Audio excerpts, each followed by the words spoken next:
Tänä keväänä tuli ajankohtaiseksi uuden ruohonleikkurin hankinta mökille.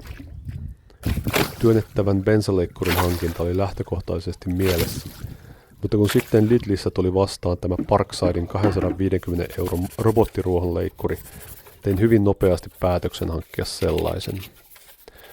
Olin nimittäin jo aiemmin ajatellut, etten hankin robottiruohonleikkuria ennen kuin sen hinta on reilusti alle 300 €. Nyt tultiin mukavasti kipurajan alapuolelle, joten ostopäätös oli lopulta helppo tehdä.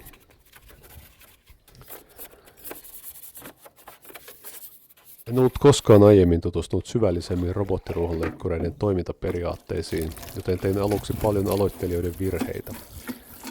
Tässä videossa tutkitaan leikkurin toimintaa ja käyn läpi pahimmat sudenkuopat, joihin itse törmäsin asennuksen ja käyttöönoton yhteydessä. Samalla tutkitaan, kuinka hyvin robottiruohonleikkuri soveltuu mökkinurmikon leikkuuseen, joka ei tasaisuudeltaan ja laadultaan usein vastaa omakotitalon nurmikkoa.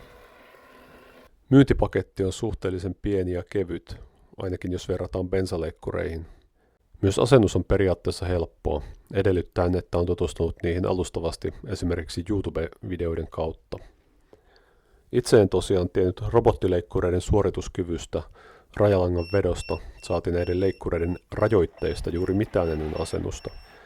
Olin katsonut vain muutaman yleisluontoisen videon aiheesta. Niinpä ensimmäinen neuvoni on, että levitä rajauslanka ensin edes suurpiirteisesti leikkausalueellesi ennen sen kiinnittämistä maahan.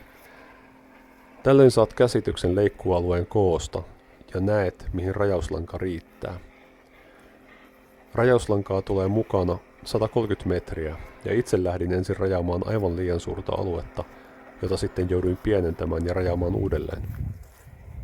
Toinen neuvoni on, että älä vie rajauslankaa liian lähelle nurmikon rajaa. Äläkä vedä sitä kaltevalle pinnalle. Jätä robotille reilut 30 senttiä tasaista tilaa kääntyä vielä rajauslangan ulkopuolellakin. Tilaa ja tasaista maata tarvitaan paitsi normaalissa nurmenleikkuussa myös silloin, kun botti palaa takaisin latausasemaan. Kun akkua on jäljellä 30%, robotti kytkeytyy virransäästötilaan ja alkaa etsiä lähintä rajauslankaa palatakseen latausasemaan. Paluutilassa botti kulkee erittäin hitaasti ja jää tavallista helpommin kiinni. Niinpä rajauslangan tulee kulkea tasaista, helppokulkuista reittiä.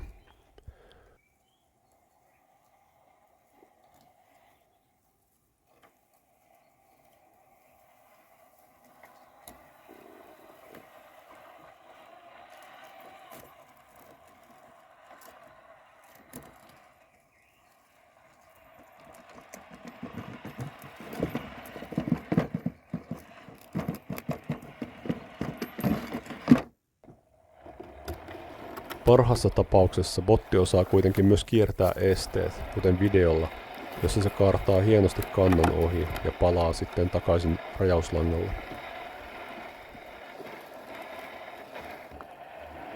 Kotiinpaluuseen voi kulua jopa 10-20 minuuttia, riippuen kuinka pitkän matkan botti joutuu taivaltamaan.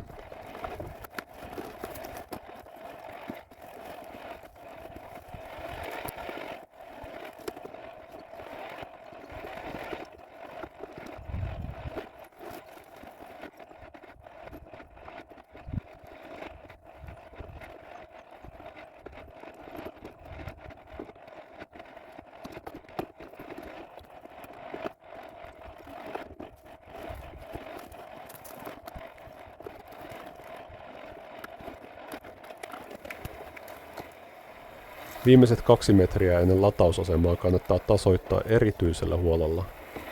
Myös rajauslangan tulee kulkea tässä erityisen suoraan.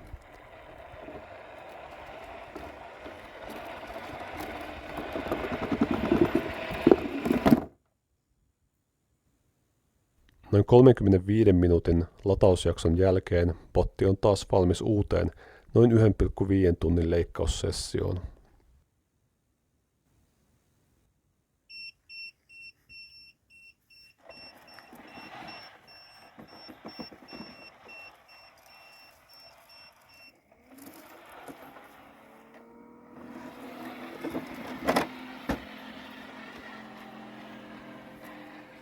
Kolmas neuvo kautta havainto on, että jos pihalla on jokin kohta, johon botti jää esim. Mahastaan kiinni, niin se kannattaa korjata välittömästi. Nimittäin jos et korjaa sitä, tulee robotti takuuvarmasti jäämään samaan kohtaan kiinni uudestaan niin kauan, kunnes kohta on korjattu.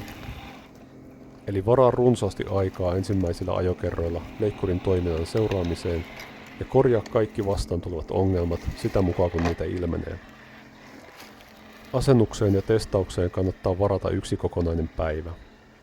Mutta lopulta, kun alue on rajattu järkevästi ja kaikki hankalat kohdat ohitettu tai korjattu, leikkuri alkaa toimia täysin itsenäisesti eikä kaipaa enää juuri lainkaan huomiota tai huoltoa.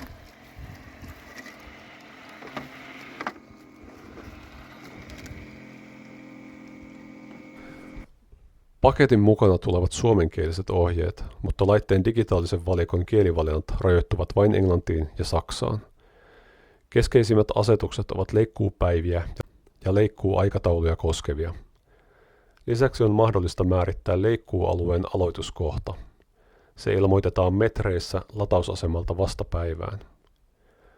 Ruohonleikkurissa on myös sadeanturi, joka palauttaa leikkurin sateen yllättäessä takaisin latausasemaan. Lopulta, kun kaikki säädöt ja asetukset on tehty, botti suorittaa omaa tehtäväänsä sillä aikaa, kun sinä voit tehdä jotain muuta. Ja leikkausjälki on aivan eri luokkaa kuin minkään työnnettävän tai ajettavan laitteen jäljiltä.